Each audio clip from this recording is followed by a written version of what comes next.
Welcome to Donmar TV News Channel. Okay, magandang umaga sa inyong lahat. It's 7 o'clock in the morning here in the Philippines at may dalawa na naman tayong pag-uusapan. Interesting itong topic natin ngayon. Una nating pag-uusapan ay itong preliminary investigation kay General Bantag. Kaugnay ito sa Percy Lapid case, no? Yung motion to inhibit ni General Bantag ay hindi ito inaprubahan ng DOJ, so kaya tuloy ang preliminary investigation, no? Sinimulan ito kahapon ng hapon, mga around 2 PM. Okay? So yan ang una nating pag-uusapan ngayon. Pangalawa nating pag-uusapan ay itong si Presidente Bongbong Marcos. Tinanong ito sa media at sinagot na niya ang tungkol sa issue ni First Lady Liza Araneta Marcos, kung totoo ba na nagdidikta itong First Lady, totoo bang siya ang may kagagawa sa mga appointments. Okay, so sinagot ito ni PBBM, pati na rin yung kay issue kay Sandro Marcos na are they pinaghahanda ba nila itong si Sandro Marcos to be the next president. Pati yan sinagot ni Presidente Bongbong Marcos. Okay, yan ang mga pag-uusapan natin ngayon. Ngunit bago natin ito itatalakay itong mga interesting topic natin, help me na i-like at i-share itong video natin sa Facebook at sa YouTube para guys, kakalat ito sa taong bayan. Marami ang makarinig sa informasyon na ito, mga updates na balita na ito. Okay? Sabay-sabay tayong mag-like and share sa Facebook at YouTube. 1, 2, 3, go!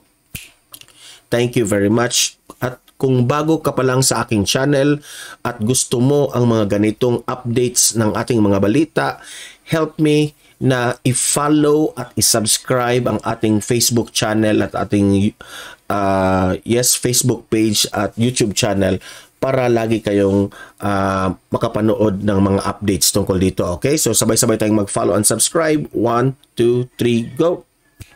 Thank you very much. Pag-uusapan natin una itong preliminary investigation kay General Bantag. Ito pa rin ay kaugnay sa Percy Lapid case na sinimulan ito kahapon around 2 PM. Okay? Ito ay sa kasong murder na ang DOJ ang mag-i-investigate dito, pati na rin dito sa Percy Lapid at itong sa middleman John Villamor. Okay? Na si General Bantag ang tinutukoy na may kagagawan o mastermind dito sa kay Percy Lapid at itong middleman na si John Villamor. Okay? So, hindi lang si General Bantag ang kakasuhan dito, kundi kasama rin itong si Ricardo Zulueta at iba pang mga inmates, no? So, marami sila, no, na i-investigate sa preliminary investigation, and this is very important na investigation because ito yung ating basihan kung talagang itutuloy ang kaso na ito, no?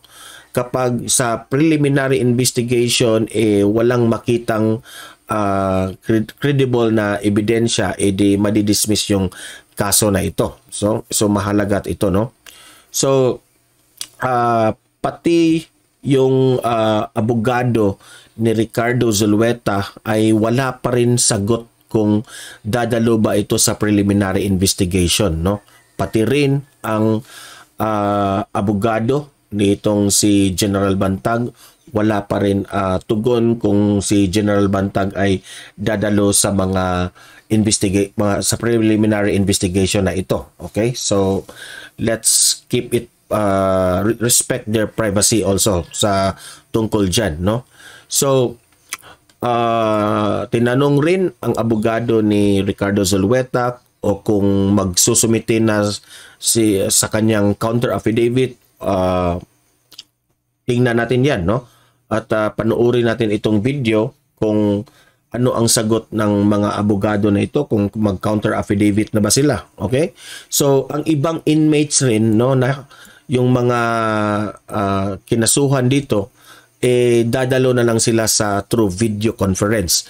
Para sa akin, ito ay mabuti dahil nag-cooperate itong mga inmates na ito at ito ay nakakatulong sa investigasyon sa nangyari nga kay Percy Lapid, no? Buti nga na sila ay nag-cooperate dito sa preliminary investigation, no? So, kung matatandaan natin guys, noong January 17, 2023, dinismiss ng panel of prosecutors itong petisyon ni Bantag na motion to inhibit, no? Na or bitawan ng DOJ ang kaso o ilipat na lang sa ombudsman. Kasi yan nga ang sabi ng kampo ni General Bantag at ang kanyang mga lawyers na wala silang tiwala dito sa DOJ. So kaya nga nag-motion to inhibit, no? Para ito ay mapunta na sa ombudsman itong investigasyon na ito, ngunit hindi ito pinayagan at tuloy-tuloy ang ating preliminary investigation. Kaya panoorin natin itong video natin na ipapakita ko sa inyo at sabay-sabay tayong mag-react at mag-komentaryo tungkol dito. Okay? So, let's play this video. Dante, makakadalo ba ng personal si Bantag dito sa preliminary investigation mamaya? Aga walang sagot ang abogado ni Bantag na si Attorney Rocky Balisong nang tanungin siya kung makakadalo ba ang kanyang kliyente nga sa pagpapatuloy ng preliminary investigation kaugnay ng mga kasong kinakaharap nito. Itutuloy mamayang alas 2 ng hapon ang preliminary investigation ng mga kasong murder na isinampa sa suspendidong hepe o Director General ng Bureau of Corrections na si Gerald Bantag. Ito ay batay sa inilabas na desisyon ng panel of prosecutors na may hawak sa kaso. Kaugnay pa rin ito sa mga kasong murder na kinakaharap ni Bantag sa DOJ sa isyu ng pagpatay sa mamamahayag na si Percy Lapid at tinuturong middleman na si June Villamor. Bukod kay Bantag, kasama rin sa respondents na dating Bucor Security Officer Ricardo Zulueta at iba pang inmates sa New Bilibid Prison o NBP. Wala pa rin sagot ang abogado ni Zulueta kung dadalo ba ito o magsusumite na ng kanyang counter affidavit. Ang inmate naman na respondents o kasama sa mga inirereklamo ay naasahan na dadalo sila via video conferencing.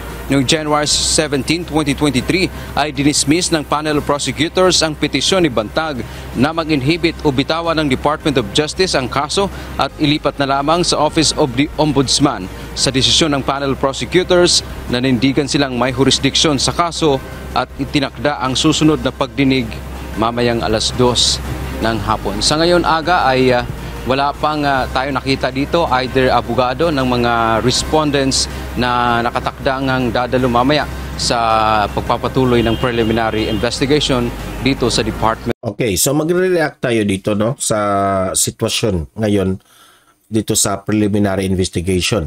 Ang sa akin naman is kung itong si General Bantag, itong si Zulueta at ilang mga respondents, importante ba kung dadalo sila o hindi? Para sa akin naman is okay lang if hindi sila dadalo dahil meron naman itong mga lawyers and there is also a written report na tungkol sa kanilang mga pahayag, no? At ang DOJ naman ang may sabi na meron silang ebidensya, siguro meron silang pinanghawakan na ebidensya dito sa investigasyon na to. So let's see kung ano ang daloy ng kanilang investigasyon. Okay?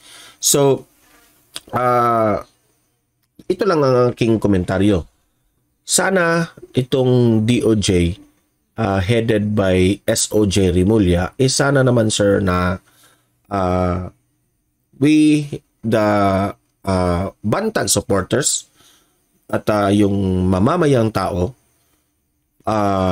most of the ating kababayan sa Pilipinas ay sumuporta dito kay General Bantag.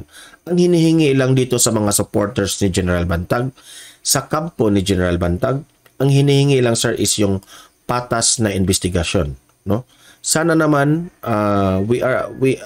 may tiwala pa rin kami diyan sa inyong sa pamahalaan natin, no, ang justice system. Sana naman wag bigyan ng mga tanim na mga ebidensya. Yun lang ang hiningi ng taong bayan, na patas ang investigasyon. Sabi nga ng taong bayan na pwede ngang posible nga na si Remulla rin ay iimbestigahan rin itong si Remulla para fair naman sa sitwasyon, no, laban kay General Bantag. Kasi itong si Percy Lapid ay hindi lang si General Bantag raw ang tinira, mas tinira pa raw itong si SOG Remulla nung buhay pa itong si Percy Lapid. So ganun ba? So let's be fair on the system natin sa gobyerno.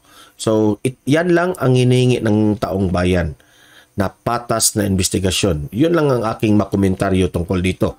So kayong mga audience ko dito, mag-comment, mag-react tungkol sa issue na ito.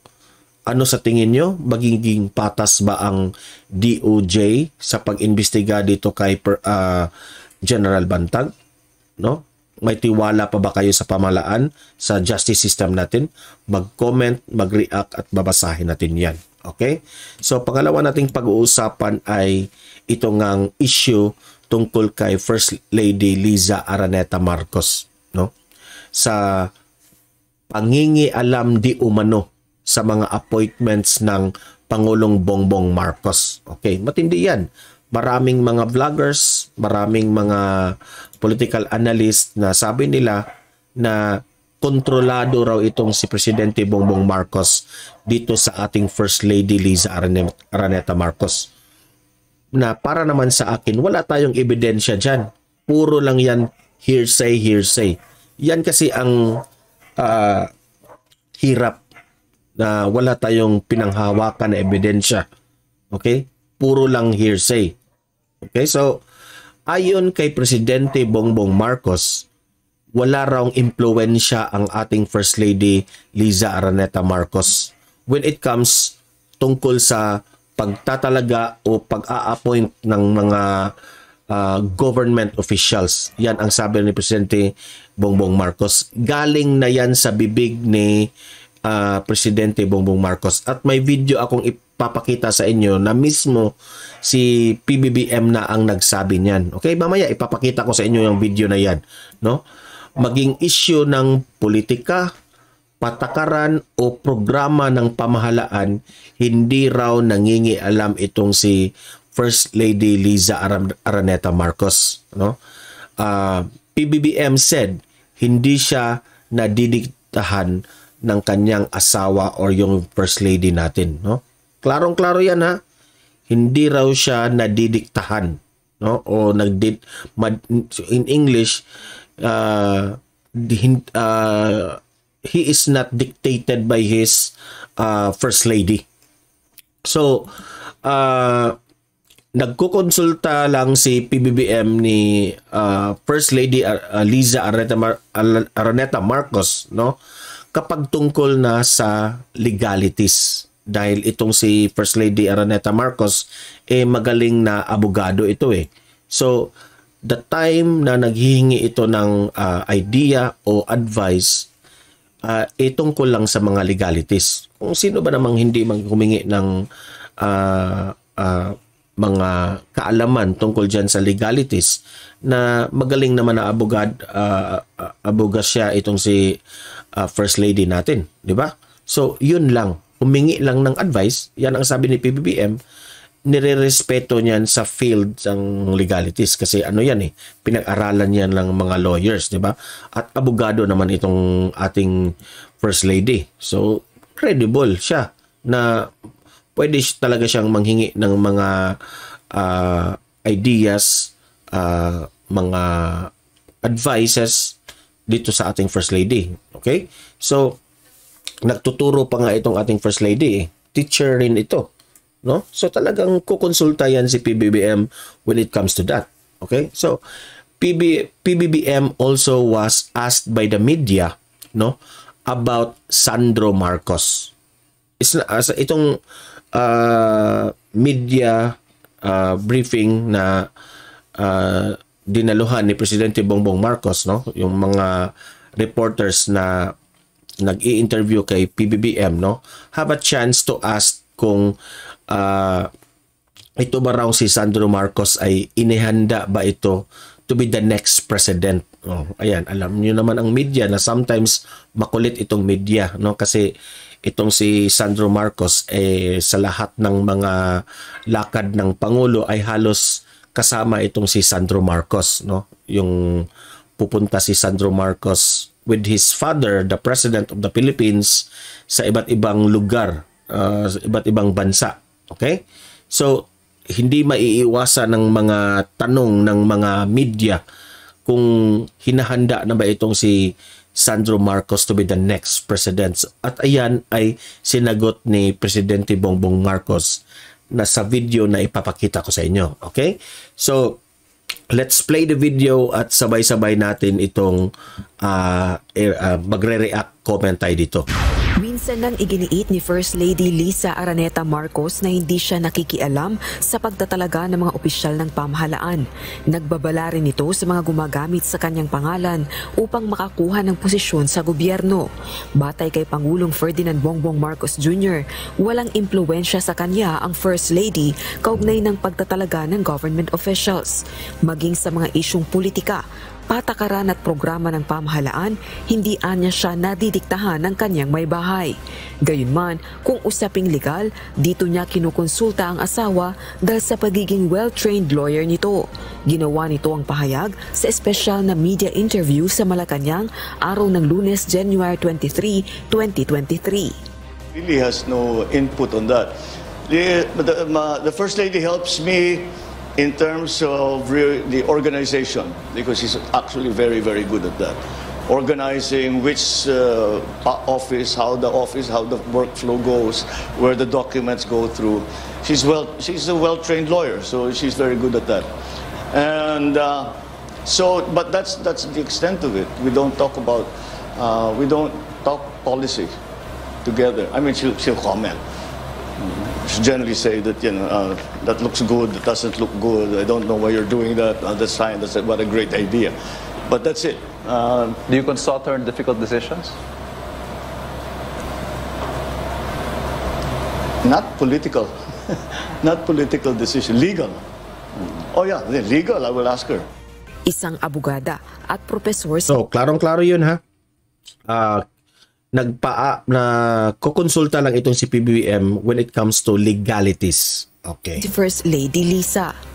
Natanong din ng Pangulo kaugnay ng kanyang panganay na si Ilocos Norte 1st District Representative Sandro Marcos kung inihahanda na ba niya itong maging presidente ng bansa sa hinaharap. Bagay na itinanggi ni PBBM. We're not grooming him for anything. He's grooming himself.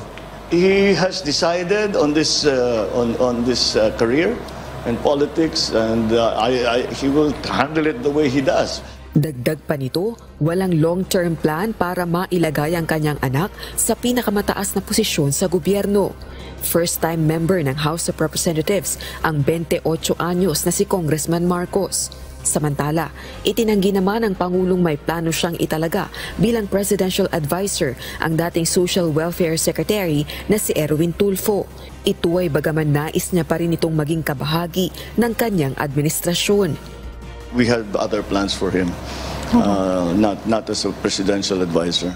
Hinarang ng Commission on Appointments ang nomination ni Tulfo bilang Social Welfare Secretary dahil sa usapin sa citizenship nito at libel conviction.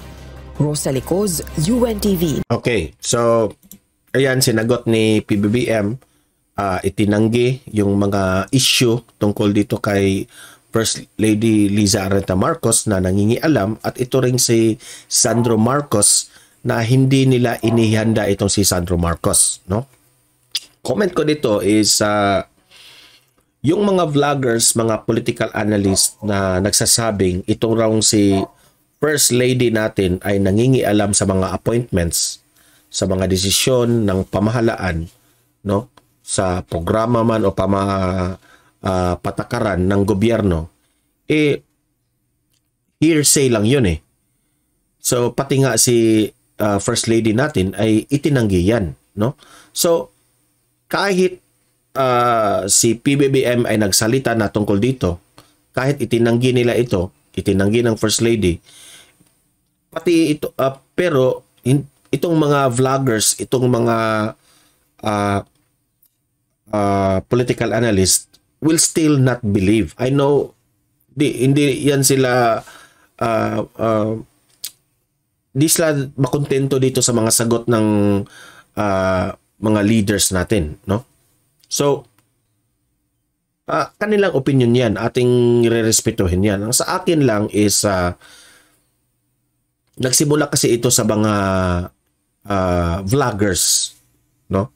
At humantong sa mga political analyst itong mga sagot na itong mga issue na ito, na itong si First Lady ay nangingialam. Sa akin lang, advice ko lang sa inyo is susuriin yung mabuti kung talagang may ebidensya kayo, kung sino ang, kung meron man kayong source dyan tungkol dito na ang ating First Lady ay nangingialam, no? Kung meron man kayong source, susuriin nyo mabuti kung talagang itong mga sources nyo ay talagang credible ba. Yun lang ang aking advice sa inyo. Kasi ako, I am a neutral vlogger, no? Kapag itong si Presidente Bongbong Marcos ay merong mga medyo hindi natin nagugustuhan ang mga galaw, sinasabi naman natin dito sa ating vlog. Di ba? Pero ito ngayon ay kakampi ako dito kay PBBM at FL Liza, no? Ipaglaban ko itong kanilang mga pinagsabi na talagang you are the highest ranking official and you are the wife of the president at magsisinungaling ka sa mga in front of the media.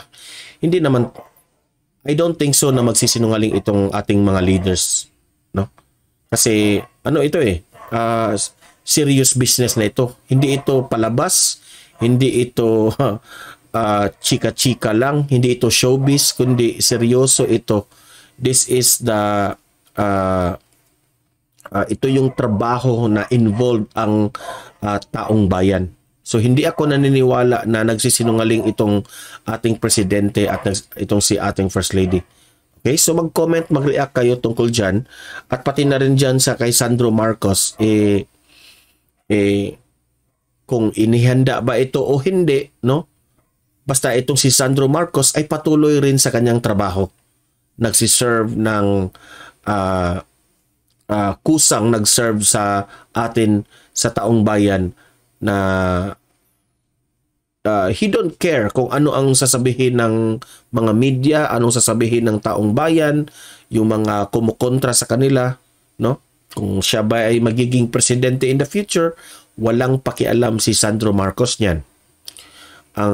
What is Sandro Marcos is focusing right now is yung kanyang trabaho na tumutulong sa bayan. So kayong mga audience ko dito, libre kayong mag-comment, mag-react tungkol sa mga issues na ito.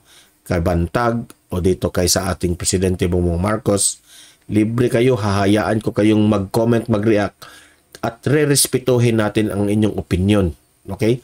Yan ang ating nakagandahan dito sa ating channel, sa ating Facebook page. Libre kayo, no? Hindi tayo mag-away-away dito kasi hindi yan nakakatulong. What is important here sa aking channel, sa aking page, open ang ating mga ideas. Kahit mali ang inyong ideas, kahit tama man yan, re-respetuhin natin yan kasi bawat Pilipino ay has the freedom of expression na yun ang opinion nyo. Sometimes nga tayo ay magkamali, no? Hindi tayo magmamagaling dito. Kahit nga mga eksperto, political analyst, no, mga magagaling na mga vloggers nagkakamali rin. So libre kayo, malaya kayong mag-comment, mag-react dyan. Mali man yan o hindi, comment kayo, wala tayong problema dyan. Magrespetuhan tayo dito. Okay? So guys, hanggang dito lang itong video natin. See you in my next video. Have a great day and God bless everyone.